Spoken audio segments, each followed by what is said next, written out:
Sup, Reddit. This story is going to piss you off, make you cheer, and probably make you want to buy a lottery ticket, but stick with me because the payoff is worth it. I won $800,000 in the lottery. When I refused to hand my parents half, they destroyed my ceremonial check and demanded I leave the house, and I did. It was the best decision I ever made. I, 25, male, need to get this off my chest because what went down is the kind of revenge story that would make Machiavelli slow clap. But first, you've got to understand the family dynamic I grew up in because, without context, you might think I'm just some bitter jerk. Maybe I am, but it's justified. I had one of those families where the hierarchy was established before I could walk. My brother Ethan, yeah, he actually insists on the full pretentious name, was basically the chosen one according to my parents, Lisa and Robert. Me? I was the insurance policy who existed to make Ethan look good by comparison. Here's the kind of crap I'm talking about. When Ethan brought home a C+ on his algebra test sophomore year, my mom literally put it on the refrigerator and called my grandmother to brag. Ethan is so naturally gifted at math, she'd gush, like he'd just proven the Riemann hypothesis. Meanwhile, I'm pulling a 97 in AP Calculus, and my dad's response was, "Good, now maybe you can help your brother with his homework." The favoritism wasn't subtle, it was institutional policy. Ethan got his own bathroom while I shared with guests. His bedroom was twice the size of mine, positioned away from the street noise. When we went clothes shopping, Ethan tried on 15 different options while my mom stressed about finding the perfect fit. My shopping experience? This looks fine, Jake, let's go. Even family photos revealed the hierarchy. Ethan was always positioned center front with perfect lighting and coached smiles. I was consistently placed to the side, sometimes literally cropped out of the final prints my mom would send to relatives. She had professional portraits taken of Ethan alone for his school pictures, but mine were basic package deals from the school photographer. Christmas morning was even more screwed. Ethan would unwrap gift after gift, new Xbox, designer clothes, whatever trendy gadget he'd mentioned once in passing. My pile usually consisted of generic school supplies and clearance rack clothes that were always slightly the wrong size. When I asked why Santa seemed to have clear favorites, my mom would hit me with that classic guilt trip. You should be grateful for what you have, Jake. Not everyone is as blessed as Ethan. The breaking point for me was wrestling in high school. I'd found something I was actually passionate about, thought I might finally have a way to stand out. My parents' response when I asked about joining the team? Wrestling gear is expensive, Jake, find a hobby that doesn't cost money. This was literally 3 months after they dropped $2,800 on Ethan's soccer equipment because he'd mentioned wanting to try it for the experience. What made it worse was watching Ethan quit soccer after 6 weeks because the coach was too demanding. All that equipment sat in our garage for years collecting dust while I borrowed hand-me-down wrestling gear that smelled like other people's sweat and disappointment. Coach Mike saw me practicing moves I'd learned from YouTube and offered to let me borrow old gear from graduated seniors. I made JV as a sophomore, varsity as a junior, and placed second at state my senior year. My parents missed every single match, not because they were working. They just forgot or had something important with Ethan. Meanwhile, they attended every single one of Ethan's casual soccer practices, even the ones where he spent most of the time sitting on the bench complaining about grass stains on his cleats. The scholarship opportunities from wrestling could have changed my entire trajectory. Coach Mike had connections at state schools and was making calls on my behalf. But when I brought up the possibility of wrestling scholarships, my dad shut it down immediately. Wrestling isn't a career, Jake, focus on something practical. This from the same man who was already planning Ethan's networking opportunities through his future business program. So, I learned to excel in silence, got really good at being self-sufficient. Senior year is when their favoritism went nuclear, and I finally understood that this wasn't just personality differences. Ethan decides he wants to study business at some overpriced private college, $52,000 a year for what was basically a 4-year networking party with occasional classes about PowerPoint presentations. My parents didn't hesitate, they toured campuses with him, hired a college consultant, paid for SAT prep courses, application fees for 15 schools, and even flew him out for recruitment weekends. The college consultant was this pretentious woman who charged $300 an hour to help Ethan write essays about his leadership potential and entrepreneurial vision. She'd spend entire afternoons at our house helping him craft responses to application questions, basically writing his essays while he played FIFA in the background. When Ethan scored 1180 on his SATs after 2 rounds of expensive prep courses, my parents celebrated like he'd cracked the code to quantum physics. They threw a dinner party and invited relatives to hear about his excellent standardized test performance. The college process for Ethan was like watching someone get the VIP treatment at a casino. My parents stressed over his essays more than he did, staying up late to help him brainstorm while he played Fortnite. When acceptance letters started arriving, each one got its own celebration dinner. The private college acceptance came with a partial merit scholarship, not because Ethan was brilliant, but because my parents had applied to schools where his mediocre stats would look impressive. My turn. I wanted computer engineering at our state school. When I brought up college funding, my dad looked at me like I'd asked him to buy me a Tesla. Figure it out yourself, Jake, you're smart enough to get scholarships. Translation: Ethan deserves investment, you deserve debt. My application process consisted of filling out forms at the kitchen table while Ethan got professional consultation in the living room. When I needed letters of recommendation, I had to track down teachers myself and follow up multiple times. The irony? I actually did get merit scholarships, full rides from 2 state schools and a partial scholarship to a technical institute ranked higher than Ethan's party school, but because I didn't need their money, my achievements became invisible. No celebration dinners, no proud phone calls to relatives. My mom's response when I showed her my acceptance letters? "See, we always knew you'd manage on your own." So, while Ethan lived it up in his luxury dorm, posting Instagram stories from spring break trips funded by my parents' emergency fund, I was working double shifts at Tony's Pizzeria and living off energy drinks and determination. The care packages told the whole story. Ethan received weekly boxes filled with his favorite snacks, toiletries, and spending money tucked into greeting cards. I got a text asking how classes were going, maybe twice a semester. I graduated with a 3.8 GPA, a computer engineering degree, and $58,000 in student loans. Ethan graduated with a 2.3 GPA, a business degree that was basically expensive toilet paper, and zero debt. After college, I had to move back home because entry-level engineering salaries don't stretch far when you're paying $850 a month in student loans. This is where my parents really showed their true colors. They started charging me $650 a month rent to live in my childhood bedroom while Ethan moved back into his old room for free. When I questioned this obvious double standard, my dad's response was pure gold. "Ethan is exploring his career options, you have a steady income."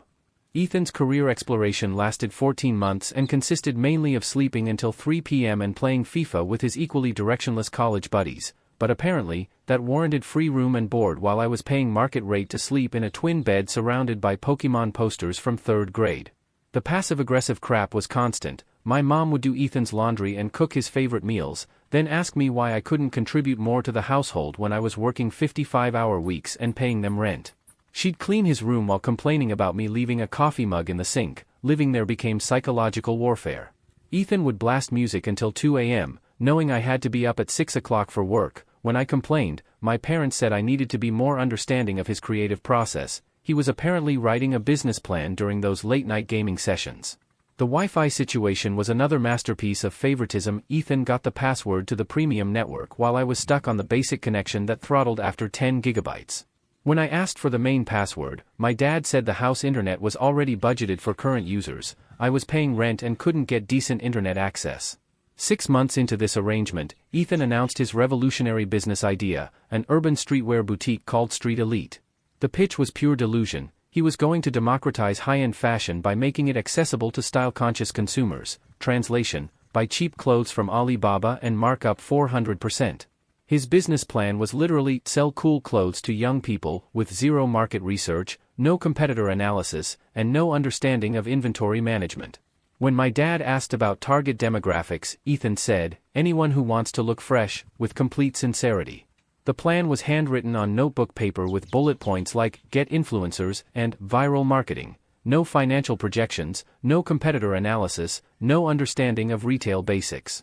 But my parents treated it like he'd presented the blueprint for the next Amazon. My parents liquidated their retirement savings, $43,000, and handed it over without question. Paid for storefront, inventory, branding, even hired his unemployed fraternity brothers as staff. 8 months earlier, I'd pitched them on a tech consulting business. I had potential clients lined up, a detailed business plan, and only needed $15,000 in startup capital. Their response? "That sounds too risky, Jake, stick with your stable job." My business plan included actual financial projections, market analysis, client testimonials from freelance work I'd already completed, and detailed cost breakdowns for equipment and marketing. I'd identified 3 specific companies that needed custom software solutions and had preliminary agreements in place. Too risky. $15 grand for a business in my actual field of expertise was too risky. but 43 grand for Ethan to sell overpriced hoodies was a sound investment. That's when I started buying lottery tickets, every Friday after work, the same numbers, 7, 14, 23, 42, 51. They found this hilarious. "You're literally burning money," Ethan would laugh. "The lottery is for people who gave up on real ambition." My dad would shake his head with disappointment. "Jake's gambling away his future $2 at a time." This from the man who'd just blown retirement savings on a business plan sketched on a cocktail napkin. The lottery ritual became my weekly middle finger to their expectations. Every Friday, I'd stop at Murphy's Corner store, buy my ticket with my numbers, grab an energy drink, and drive home knowing they thought I was the irresponsible one. By October, Ethan's business was failing harder than New Coke. Turns out, charging $85 for basic hoodies in a city where Target sells similar for $12 isn't a sustainable business model. Who could have predicted that? But he couldn't accept that his vision was garbage. He doubled down on delusion, spending weeks trying to get influencers with 3,000 Instagram followers to promote his overpriced merchandise. When that failed, he pivoted to blaming market conditions and people who don't understand streetwear culture. He started hosting exclusive shopping events that were basically him opening the store on Saturday nights and inviting his college friends to browse merchandise they couldn't afford. These events generated maybe $200 in sales while costing more in electricity and staffing his unemployed fraternity brothers. The pivots became increasingly desperate. Street Elite became Street Elite Gaming when he added gaming chairs to the inventory mix, then Street Elite Lifestyle when he tried selling Bluetooth speakers and phone accessories, finally Street Elite Pop Culture when he filled half the store with Funko Pops and anime merchandise. Each pivot required new signage, new marketing materials, new business cards, money bleeding out faster than attendance at a flat earth convention. The store was 3 months behind on rent, hemorrhaging money, and my parents were panicking. Instead of admitting they'd screwed up, they came to me with their brilliant solution. "Jake, we need you to co-sign a $25,000 loan," my dad announced over dinner, like he was asking for the salt, "just temporary until Ethan gets back on his feet." I stared at him. "You want me to co-sign debt for a business that's already failed?" "It hasn't failed," my mom jumped in. "Ethan just needs more capital to turn things around." "Turn what around?" "He's selling $20 t-shirts for $80 and wondering why nobody's buying." "You don't understand business," Ethan said without looking up from his phone. "All successful companies go through rough patches." This kid who couldn't sell water in the desert was lecturing me about business while asking me to guarantee his debt. I said no, obviously. They spent the next 2 weeks taking turns guilt-tripping me about family responsibility and how I was abandoning Ethan in his time of need. Meanwhile, I'd started having some fun with the situation. Ethan had this habit of staying up until 4 a.m. gaming and streaming Netflix, so I started throttling his internet bandwidth around midnight, just his devices specifically. I'd learned basic network administration from my engineering program, so manipulating our home router was child's play. Ethan would be mid-game in a ranked match when his connection would mysteriously drop to dial-up speeds. The dumbass would spend hours troubleshooting his connection, calling tech support, even bought a new router. He was convinced we had supernatural electromagnetic interference. I'd listen to him rage about digital poltergeists while controlling his internet like a puppet master from my room. He called 3 different ISPs, reset the router dozens of times, even bought network diagnostic software. Never occurred to him that someone in the house might have admin access to the network settings.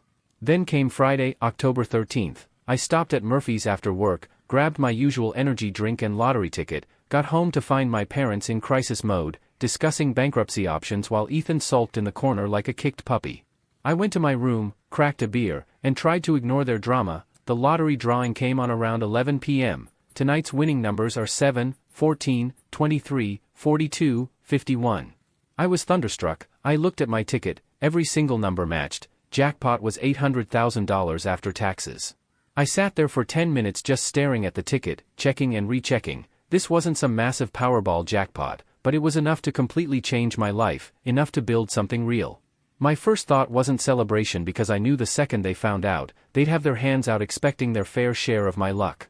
I kept quiet about the win for 3 days while I handled logistics, called in sick Monday, drove to the lottery office, verified everything, and arranged for the payout.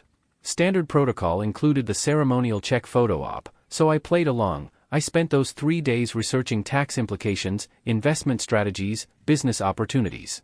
While my family spiraled about Ethan's failures, I was quietly planning my independence. The tax situation was complex. The $800,000 was after federal taxes, but state taxes would take another chunk. I'd need to set aside money for quarterly payments, plan for capital gains on any investments, and structure everything to minimize long-term tax liability. I consulted with 2 different financial advisors about investment strategies. Conservative approach would be index funds and bonds generating maybe 6% annually. Aggressive approach involved real estate, business investments, and higher-risk stocks. I decided on a hybrid strategy, enough conservative investments to guarantee long-term security, enough risk capital to potentially build serious wealth. Tuesday evening, I walked into the house carrying the giant ceremonial check. My family was in the kitchen drowning in bills and foreclosure notices. "What the hell is that?" Ethan asked, staring at the oversized cardboard. "I won the lottery," I said, leaning it against the wall. Dead silence, then my mom's face lit up like Christmas morning. "Jake, this is incredible, this is exactly what we needed. Ethan can use half of this to pay off his debts and relaunch his business," she continued, "already spending my money. $400,000 should be enough to get him back on track." My dad nodded like this was obvious. "Family takes care of family, Jake. You can't keep all that money while your brother is struggling." Not "congratulations" or "how exciting for you," just immediate calculations about how my windfall could solve their problems. Ethan was already planning his comeback. "With that kind of capital, I could open 3 locations," he said, eyes gleaming, "maybe franchise the concept, scale nationally within 2 years." The delusion was staggering. "Are you serious?" I asked. "Don't use that tone," my mom snapped, "and yes, after everything we've done for you, helping your brother is the least you can do. You mean charging me rent while he lives free, funding his business while calling mine too risky, treating me like a disappointment for 24 years? "You're being dramatic," Ethan said. "Mom and Dad always treated us equally." This from the kid who'd never paid a bill, never faced consequences, never earned his place at the table. "Equally," I said, voice rising. "When you failed microeconomics, they hired you a tutor. When I needed lab equipment for my senior project, they told me to figure it out myself. When you wanted to start your joke business, they liquidated retirement savings. When I pitched consulting with actual clients lined up, they said it was too risky." The argument escalated as 24 years of resentment poured out, every instance of favoritism, every double standard, every time they'd chosen him over me. My parents kept deflecting, claiming they'd done their best and I was remembering things wrong. "Ethan always needed more support," my mom said defensively. "You were always so independent." "Independent by necessity," I shot back, "because you made it clear I was on my own." "That's not true," my dad protested. "We love both of you." "Then why did I pay rent while he lived free? Why did his college fund come from retirement savings while mine came from student loans? Why did you attend his soccer practices but miss my wrestling matches?" They had no answers. Finally, my dad stood up, face red with rage. "If you don't give half that money to Ethan, you can get out of this house right now. We don't want selfish people living here." "Perfect," I said, grabbing the ceremonial check. "I'm out." I packed while they screamed about family loyalty and gratitude, spent the night at a Holiday Inn planning my next move, found an apartment online, put down a deposit, arranged to move in the next day. But the next morning, I realized I'd forgotten some important documents, drove back around 7 a.m., figuring they'd still be asleep. I let myself in quietly and headed for my room. That's when I noticed the giant check wasn't where I'd left it. Found it in the living room, completely destroyed, shredded into confetti, cut with scissors, torn into pieces. My parents and Ethan were sitting around the coffee table like they'd just finished opening Christmas presents, except instead of wrapping paper, they were surrounded by pieces of my lottery check. They looked up when I walked in. "Well, well," Ethan said, holding up a piece with part of my name on it. "Look who came crawling back." My mom smiled. "Since you wouldn't share, we solved the problem ourselves." My dad leaned back with his arms crossed. "Now you have nothing. How does it feel to lose everything because of your greed?" They were sitting there, convinced they'd destroyed my future out of spite. I stared at the destruction for a few seconds, processing their stupidity. Then I started laughing, not chuckling, full-blown, tears streaming, can't-breathe laughter. "What the hell is wrong with you?" Ethan demanded. "We just destroyed your lottery money." "Oh my God," I gasped between laughs. "You guys are so freaking stupid." The room went silent. "That check is worthless," I said, pointing at the shredded remains. "It's ceremonial, you absolute morons, a prop for photos. The real money is already being processed and hits my account today." Color drained from their faces like someone had pulled a plug. "Did you really think they'd hand me 800 grand in cash and send me home with it?" I continued. "Jesus Christ, you're even dumber than I thought."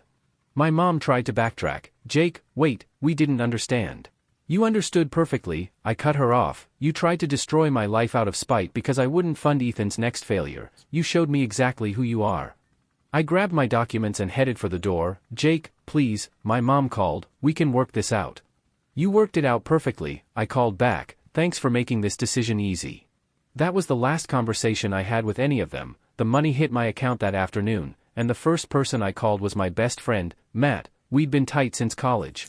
He was the only person who'd witnessed how my family treated me and called it out from day one. Dude, you actually won? Matt said when I told him, that's freaking karma in action. Matt was stuck in a corporate development job, making decent money but hating every minute of it. He'd always been the only person who believed in my business ideas, even when my own family shot them down. He'd watched my family dynamics play out during college visits and never understood the favoritism. He'd been there when I got my scholarship letters, celebrating with takeout pizza while my parents planned Ethan's expensive college tour. He'd watched me work 3 jobs to avoid borrowing money while Ethan got weekly care packages and spring break funding. Remember that consulting firm you wanted to start? I asked him, what if we did something bigger? What if we built our own software company? Here's what most people don't understand about $800,000. It's not retirement money, but it's enough to take serious risks. After watching my parents blow their savings on Ethan's guaranteed failure, I knew I wanted to build actual long-term wealth. Matt and I had been bouncing ideas around for years. We both understood that the local business market was starving for custom software solutions. Companies were stuck with expensive, bloated systems that didn't fit their needs. Massive opportunity for a lean development firm that could build exactly what clients needed. We'd spent late nights mapping out business models, identifying market gaps, discussing what we'd do differently than established firms. He understood operations and project management while I handled technical architecture and client relations, perfect complementary skill sets. I'm thinking we start with $200,000, I told Matt over drinks, enough to cover salaries, equipment, and office space for the first year. If we're smart, we can be profitable by month 10. Matt's eyes lit up. You're serious about this? Dead serious. I'm done working for people who don't value what I bring. We spent the next month building a real business plan. Not some napkin sketch like Ethan's streetwear disaster, but actual financial projections, market analysis, client acquisition strategies. I used my engineering contacts to line up potential clients before we even opened doors. We researched competitors, analyzed market demand, calculated realistic profit margins, built financial models for multiple scenarios. Matt brought operations expertise while I handled technical architecture and client relations. We identified 3 specific market segments: small manufacturing companies needing inventory management systems, retail businesses requiring customer relationship platforms, and service companies looking for workflow optimization. Each segment had different technical requirements but shared common needs for affordable custom solutions. The competitive analysis revealed established firms were either too expensive for small businesses or too inflexible for custom requirements. Perfect market positioning for a lean startup that could deliver quality solutions at reasonable prices. The rest of the lottery money went into conservative investments and a house down payment. I wasn't going to be another lottery winner cautionary tale. By February, we'd launched Apex Solutions, custom software development focused on small to medium businesses. I handled technical architecture and client relations. Matt managed development and operations. We rented modest office space downtown. Our first client was a local restaurant chain needing better inventory management. Their existing software was costing thousands in waste because it couldn't track real-time usage patterns. We built them something custom for $18,000 that saved them $6,000 monthly. Word spread fast after that. Our approach was different from every competitor. Instead of pushing expensive, feature-bloated packages, we started with detailed discovery sessions to understand exactly what clients needed. Many businesses were overpaying for software that did 50 things poorly instead of 10 things perfectly. The restaurant chain project taught us valuable lessons about client communication and realistic timeline management. Restaurant owners understood their business, but not technology, so we learned to translate technical solutions into operational benefits. Your new system will reduce food waste by 30%, resonated better than improved database optimization enables real-time inventory tracking. Month 6 brought a manufacturing company contract to digitize their entire workflow management system. That single project generated $85,000 and established us as serious players in the regional market. Their existing process involved 5 different software platforms that didn't communicate with each other. Employees were entering the same data multiple times, creating errors and inefficiency. Our solution streamlined everything into a unified platform with role-based access controls, production managers could update schedules that automatically adjusted shipping timelines and updated financial projections. Quality control data fed directly into production metrics without manual data entry. Implementation required 3 months of intensive collaboration, but results were immediate. Production efficiency increased 25%, data entry errors dropped 60%, and management finally had real-time visibility into operations. Matt was the perfect business partner, hungry like me, but grounded when I wanted to scale too fast. "Let's master what we're doing before we try to conquer the world," he'd say when I got overly ambitious. His operations background kept us disciplined about project management and client communication. While I focused on technical solutions, Matt ensured we delivered on time and within budget. 60-hour weeks felt different when building our own future instead of enriching someone else. Every late night was an investment in our vision, not making some CEO's third vacation home payment. Then came the game-changing contract. Month 11 brought our biggest opportunity. The largest shipping company in our tri-state area was hemorrhaging money due to inefficient route optimization. Drivers were burning fuel because dispatch still used paper maps and 1990s intuition. Their operations manager, Sarah, had heard about our work through the manufacturing client. She called us for a meeting. "We're losing $40,000 monthly in wasted fuel and overtime because our routing system is garbage. Can you fix it?" The existing system was a nightmare: Excel spreadsheets, printed maps, and dispatch software that looked like it was coded during the Clinton administration. Drivers showed up at 5 a.m. only to discover routes had changed 3 times overnight, no GPS integration, constant calls to dispatch for directions. Dispatchers were creating routes based purely on address lists without considering traffic patterns, delivery time windows, vehicle capacity, or driver experience levels. Routes might send drivers across town 4 times in one day or schedule downtown deliveries during rush hour. The inefficiency was staggering. Drivers averaged 12 to 15 stops per day when optimized routing could achieve 20 to 25 stops. Overtime was killing their labor budget, while customer satisfaction suffered from late deliveries and missed time windows. "Give us 2 weeks to analyze your current process," I told Sarah. "We'll build a prototype that saves 25% on fuel costs alone." Matt and I spent those weeks embedded at the shipping company, riding with drivers, timing routes, analyzing traffic patterns. We discovered dispatchers were creating routes based purely on delivery addresses without considering traffic, construction, or logical sequencing. Drivers might hit downtown during rush hour, drive 45 minutes to suburbs for one package, then return downtown for the next delivery. We tracked GPS data from 10 drivers over 5 days, documenting every inefficiency. The data was worse than expected. Drivers were averaging 40% more miles than necessary, spending 3+ hours daily in traffic that could be avoided, and making delivery attempts outside optimal time windows. Our solution was elegant: real-time GPS tracking integrated with traffic data, automatic route optimization that adjusted for delays, mobile app for instant delivery status updates. Instead of 3 hours planning routes manually, dispatchers could optimize 50 routes in 8 minutes. The prototype demo was beautiful. Sarah watched our system take their worst route from the previous week, one that took a driver 11 hours and 260 miles, and optimize it to 7.5 hours and 170 miles, same deliveries, same day, but 3.5 hours less overtime and 90 fewer fuel miles. "How much?" Sarah asked immediately. $95,000 for the full system, I said, plus $800 monthly for hosting and updates.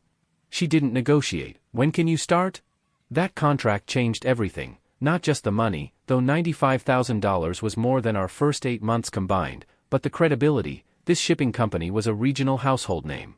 Once word spread that we'd revolutionized their entire operation, our phones started ringing constantly. Implementation took 2 months of 80-hour weeks, but when we went live, results were immediate. The company cut fuel costs by 32%, reduced overtime by 38%, and improved on-time deliveries by 28%. Sarah sent champagne with a note: "You guys just saved my job and my marriage. I can finally get home before 9 p.m.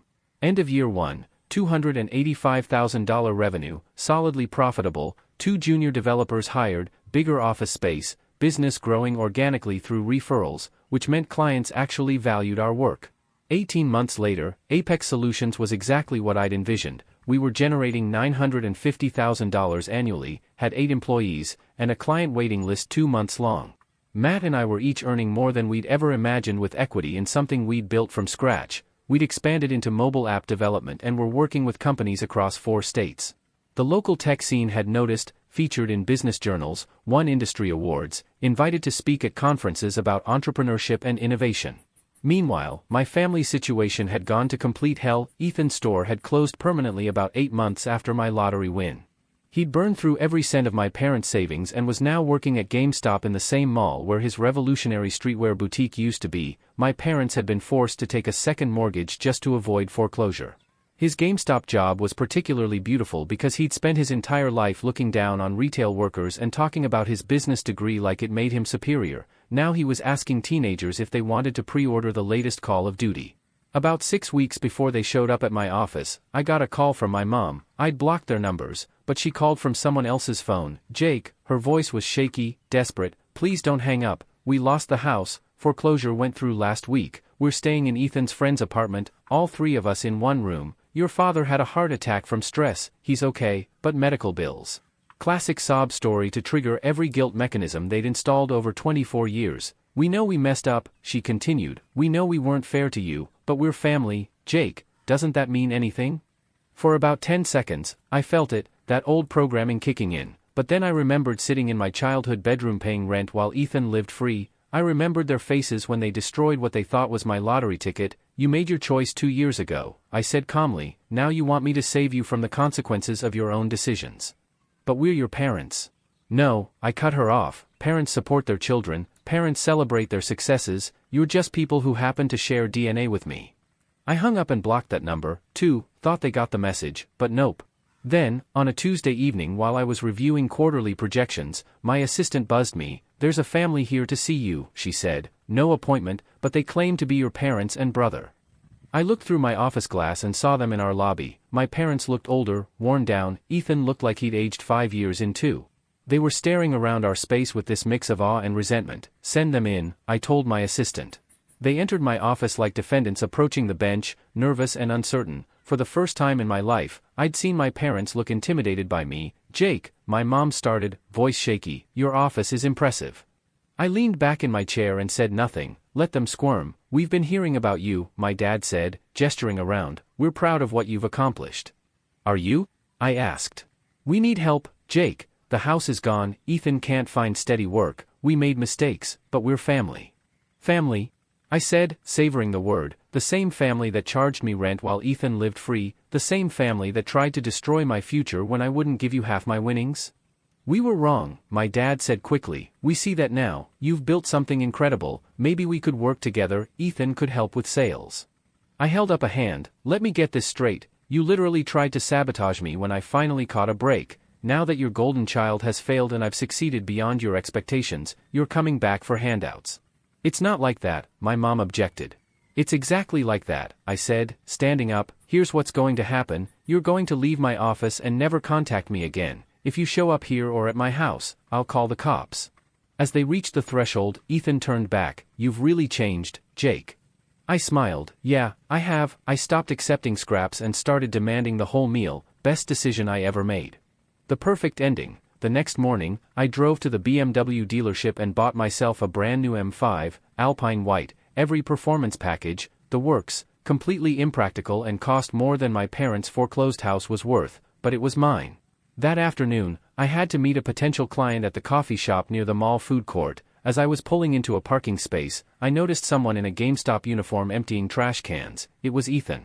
He looked up and saw me getting out of the M5. For a moment, we stared at each other across the parking lot, him in his red polo and khakis holding a bag of garbage, me in my tailored suit, keys to a $75,000 car in my hand. I didn't say anything, didn't acknowledge him at all, just locked my car and walked into the mall like he was invisible, but I could feel him watching me the entire time. 2 weeks later, I was cleaning out old papers and found those extra copies of the business journal feature. Perfect timing. I mailed one copy to their basement apartment address with no note, just my picture on the cover, smiling in my successful office with the headline, Regional Tech Innovator Builds $1 Million Company. Let them frame that. My lottery numbers might have been random, but choosing to cut them off was the best decision I ever made.